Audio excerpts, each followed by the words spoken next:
جیسا اللہ چاہتے ہیں ویسے بن جاؤ، یہ مطلب اللہ کے رنگ میں رنگنے کا۔ جو بندے سے اللہ پاک مطالبہ کرتے ہیں ہر موقع کا حکم خواہشات کو پیچھے رکھ کر اللہ کا پورا کرے تو وہ اللہ کے رنگ میں رنگا ہوا۔ جو اللہ کا حکم آ رہا ہے وہ ایک طرف خواہش کھڑی ہوئی ہے، ایک طرف ضروریات کھڑی ہوئی ہیں، دوسری چیزیں کھڑی ہوئی ہیں، دوسری تیسری، اور ایک طرف اللہ کا حکم ہے، تو سب چیزوں کو چھوڑ کر اللہ کے حکم کو پورا کرے تو یہ صبغۃ اللہ کے رنگ میں رنگا ہوا ہے۔ اللہ ہم سب کو نصیب فرمائے۔ تو یہ فرمایا کہ ومن احسن من اللہ صبغہ، اللہ کے رنگ سے خوبصورت کس کا رنگ ہو سکتا ہے؟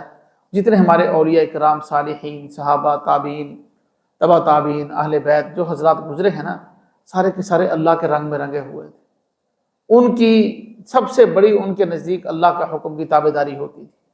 باللہ من الشیطان الرجیم، بسم اللہ الرحمن الرحیم۔ وقالوا كونوا هودا او نصارى تهتدوا قل بل ملة ابراہیم حنیفا وما كان من المشرکین قولوا آمنا بالله وما انزل الينا وما انزل الى ابراہیم واسماعیل واسحاق ويعقوب والاسباط وما اوتي موسى وعيسى وما اوتي النبيون من ربهم لا نفرق بين احد منهم ونحن له مسلمون۔ اور ان لوگوں نے کہا کہ یہودی ہو جاؤ یا نصرانی ہو جاؤ تو تم ہدایت یافتہ ہوگے۔ اے ہمارے محبوب پیغمبر، آپ فرما دیجئے کہ ابراہیم علیہ السلام کا راستہ ہی وہ سیدھا راستہ ہے، جو تم کہہ رہے ہو وہ ہرگز نہیں۔ ابراہیم علیہ السلام ایک خدا کی عبادت کرنے والے تھے اور مشرکین میں سے نہیں تھے۔ اور تم لوگ یہ دعویٰ کرو کہ ہم ایمان لائے اللہ پر اور اس پر جو ہماری طرف نازل کیا گیا، اور جو ابراہیم علیہ السلام، اسماعیل علیہ السلام، اسحاق، یعقوب علیہ السلام کی طرف نازل کیا گیا، والاسباط اور ان کی اولاد کی طرف جو نازل کیا گیا، اس پر ہم ایمان لائے، اور اس پر ایمان لائے جو موسیٰ اور عیسیٰ علیہ السلام پر نازل کیا گیا، اور جو تمام نبیوں کی طرف نازل کیا گیا ان کے رب کی طرف، اور ہم نبیوں کے درمیان کسی میں کوئی فرق نہیں کرتے، اور ہم اس رب کے فرما بردار ہیں۔ یہود اور نصارہ کا پیچھے سارا ان کی سوچ، ان کا عقیدہ بیان کیا گیا۔ آج کے سبق میں بھی اسی کو دہرایا ہے۔ یہودی یہ کہتے تھے ہم حق پر ہیں، اور نصارہ یہ کہتے تھے ہم حق پر ہیں، آج بھی ایسا ہی کہتے ہیں۔ تو اللہ پاک جل شانہ نے اس کی تردید فرمائی کہ وہ یہ کہتے ہیں کہ یہودی بن جاؤ یا نصرانی بن جاؤ تو تہتدوا، تم لوگ ہدایت پا جاؤ، یعنی راہ راست پر تب ہوگے جب یہودی یا نصرانی ہوگے۔ تو آپ یہ فرما دیجئے کہ ہرگز ایسا نہیں ہے، جو تم کہہ رہے ہو یہ بات غلط ہے، بلکہ بل ملت ابراہیم حنیفہ، ابراہیم علیہ السلام کا جو دین ہے، ابراہیم علیہ السلام کی جو شریعت ہے، ان کا جو راستہ ہے وہی صحیح راستہ ہے۔ وہ ابراہیم علیہ السلام حنیفہ، ایک خدا کی عبادت کرنے والے تھے، یک رخ ہونے والے تھے، وہ اللہ کے ساتھ کسی کو شریک نہیں ٹھہراتے تھے، اور تم لوگ تو شریک ٹھہراتے ہو۔ یہودی بھی اللہ کے ساتھ شریک ٹھہراتے ہیں، اللہ کی اولاد کو ثابت کرتے ہیں۔ وقالت الیہود عزیر ابن اللہ، کہتے ہیں عزیر علیہ السلام اللہ کے بیٹے تھے۔ اور عیسائی جو ہیں وہ بھی اللہ کے ساتھ شریک ٹھہراتے ہیں۔ وقالت النصارى المسیح ابن اللہ، عیسائی کہتے ہیں عیسیٰ علیہ السلام اللہ کے بیٹے تھے، تم تو شریک ٹھہراتے ہو۔ وما كان من المشرکین، اور ابراہیم علیہ السلام اور ساتھ ساتھ تو ملت ابراہیمی کا دعویٰ بھی کرتے ہو۔ ملت ابراہیمی تو یہ ہے کہ ابراہیم علیہ السلام کو شرک نہیں کرتے تھے، اللہ کے ساتھ کسی کو شریک نہیں ٹھہراتے تھے، نہ اس کی ذات اور نہ اس کی صفات کے اندر۔ اور اب مسلمانوں کو یہ کہا کہ تم ان کے جواب میں یہ کہو آمنا باللہ، ہم اللہ پر ایمان لائے، وما انزل الینا، اور جو ہماری طرف کتاب نازل کی گئی یعنی قرآن پاک، اس پر ایمان لائے، وما انزل الی ابراہیم، اور ابراہیم علیہ السلام، اسحاق یا اسماعیل، اسحاق، یعقوب، والاسباط، اور جو ان کی اولاد کی طرف جو کچھ نازل کیا گیا ہم ان سب پر ایمان لائے۔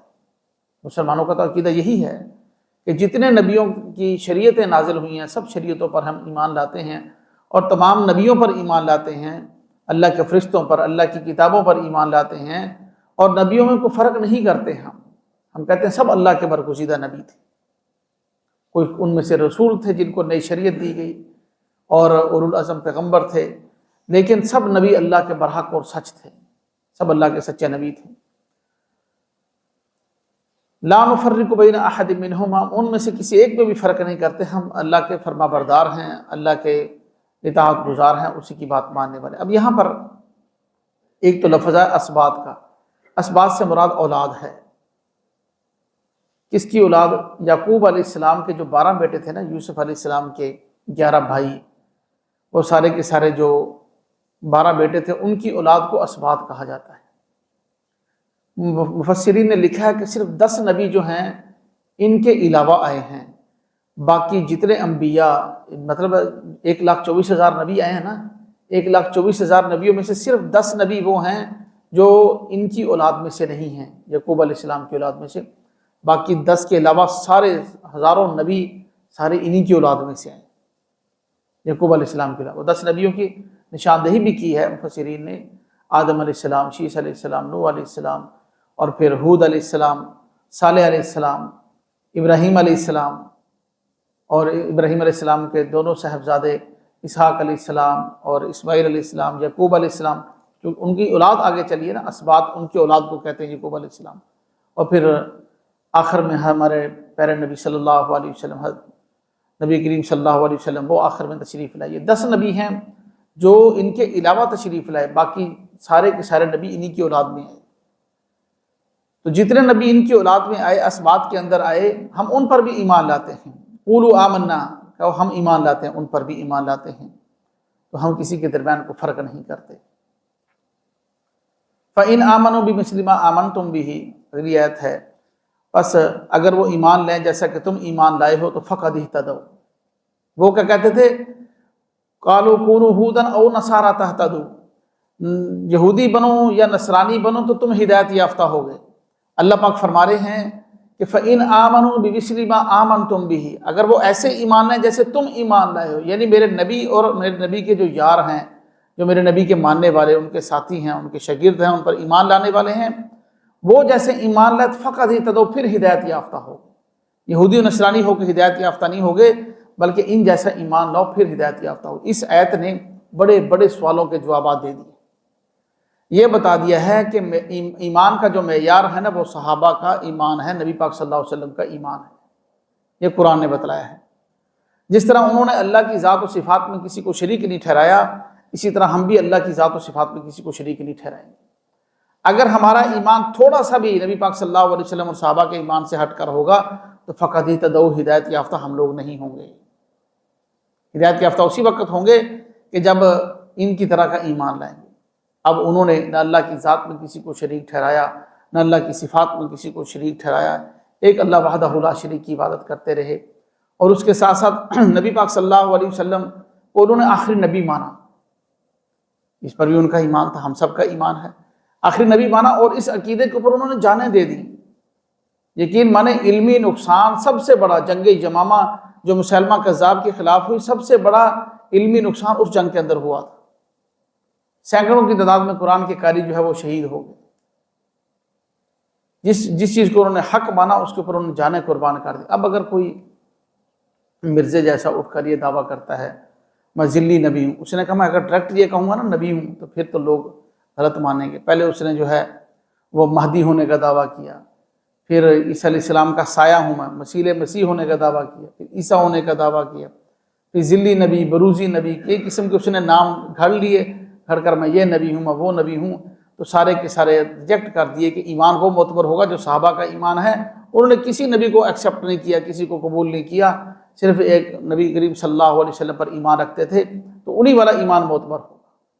ایک نبی پر ایمان لانا پڑے گا، اس کے علاوہ کسی کو نبی نہیں مان سکتے۔ اور اسی طرح جو ہے انہوں نے اللہ کی صفات کے اندر کسی نبی کو شریک نہیں ٹھہرایا۔ مثال کے طور پہ اللہ کی صفات ہیں، اللہ پاک رزاق ہیں، خالق ہیں، مالک ہیں، اور جتنے بھی صفات ہیں ساری کی ساری صفات جو اللہ کے لیے ہیں، اس کسی نبی کو اس کے اندر شریک نہیں کیا کہ فلاں نبی کو بھی یہ صفات حاصل ہیں۔ ساری کی ساری صفات خالص اللہ کے لیے ہیں۔ تو یہ ان جیسا ایمان معتبر ہوگا تو فقط اہتدوا کی مہر لگے گی، تو ہدایت یافتہ ہوں گے۔ وَإِن تَوَلَّوْا فَإِنَّمَا هُمْ فِي شِقَاقٍ، اگر وہ لوگ پیٹھ پھیر لیتے ہیں، اعراض کرتے ہیں، اس بات کو نہیں مانتے، تو پھر وہ ضدی ہیں، ضد کے اندر اڑے ہوئے ہیں، ان کا ایمان نہیں ہے۔ اپنے آپ کو مومن بھی کہہ رہے ہیں اور ضد میں بھی اڑے ہوئے ہیں۔ فَسَيَكْفِيكَهُمُ اللَّهُ، نبی پاک صلی اللہ علیہ وسلم کو جو ہے یہ تسلی دی جا رہی ہے آپ کی طرف سے، ان کو اللہ کافی ہو جائے گا، آپ بے فکر رہیے، آپ خطرہ محسوس نہ کیجیے۔ یہ ایسی ہے جیسے قرآن میں دوسری جگہ فرمایا وَاللَّهُ يَعْصِمُكَ مِنَ النَّاسِ، اللہ آپ کو لوگوں کی ضرر سے اور ان کی شرارت سے محفوظ رکھیں گے۔ یہاں پر بھی فرمایا فَسَيَكْفِيكَهُمُ اللَّهُ، آپ کی طرف سے ان کو اللہ کافی ہو جائے گا۔ وَهُوَ السَّمِيعُ الْعَلِيمُ، اللہ پاک سننے والے جاننے والے ہیں۔ صبغۃ اللہ، فرمایا کہ اصل رنگ تو اللہ کا رنگ ہے۔ وَمَنْ أَحْسَنُ مِنَ اللَّهِ صِبْغًا، اللہ کے رنگ سے بڑا رنگ، خوبصورت رنگ کس کا ہو سکتا ہے؟ یعنی اللہ کے رنگ میں رنگ جاؤ۔ جیسے اللہ کے رنگ میں رنگنے کا مطلب مفسرین نے اپنے ذوق کے مطابق لکھا ہے کہ اللہ کے رنگنے کا مطلب یہ ہے کہ اللہ کی رضا پر راضی ہو جاؤ، جیسا اللہ چاہتے ہیں ویسے بن جاؤ، یہ مطلب اللہ کے رنگ میں رنگنے کا۔ جو بندے سے اللہ پاک مطالبہ کرتے ہیں ہر موقع کا حکم خواہشات کو پیچھے رکھ کر اللہ کا پورا کرے تو وہ اللہ کے رنگ میں رنگا ہوا۔ جو اللہ کا حکم آ رہا ہے وہ ایک طرف خواہش کھڑی ہوئی ہے، ایک طرف ضروریات کھڑی ہوئی ہیں، دوسری چیزیں کھڑی ہوئی ہیں، دوسری تیسری، اور ایک طرف اللہ کا حکم ہے، تو سب چیزوں کو چھوڑ کر اللہ کے حکم کو پورا کرے تو یہ صبغۃ اللہ، اللہ کے رنگ میں رنگا ہوا ہے۔ اللہ ہم سب کو نصیب فرمائے۔ تو یہ فرمایا کہ ومن احسن من اللہ صبغہ، اللہ کے رنگ سے خوبصورت کس کا رنگ ہو سکتا ہے؟ جتنے ہمارے اولیاء کرام، صالحین، صحابہ، تابعین، تبع تابعین، اہل بیت، جو حضرات گزرے ہیں نا، سارے کے سارے اللہ کے رنگ میں رنگے ہوئے تھے۔ ان کی سب سے بڑی ان کے نزدیک اللہ کا حکم کی تابعداری ہوتی تھی، باقی اولاد، عزت، مال، جان سب کچھ پیچھے، اللہ کے حکم کی فرما برداری۔ وَنَحْنُ لَهُ عَابِدُونَ، اور یہ کہو ہم صرف اسی کی عبادت کرتے ہیں۔ وَنَحْنُ لَهُ عَابِدُونَ، صرف اللہ وحدہ لا شریک کی عبادت کرتے ہیں۔ یہ 138 نمبر آیت سورۃ بقرہ کی ہم یہاں تک پہنچے ہیں۔ اللہ پاک ہمیں عمل کی توفیق نصیب فرمائے۔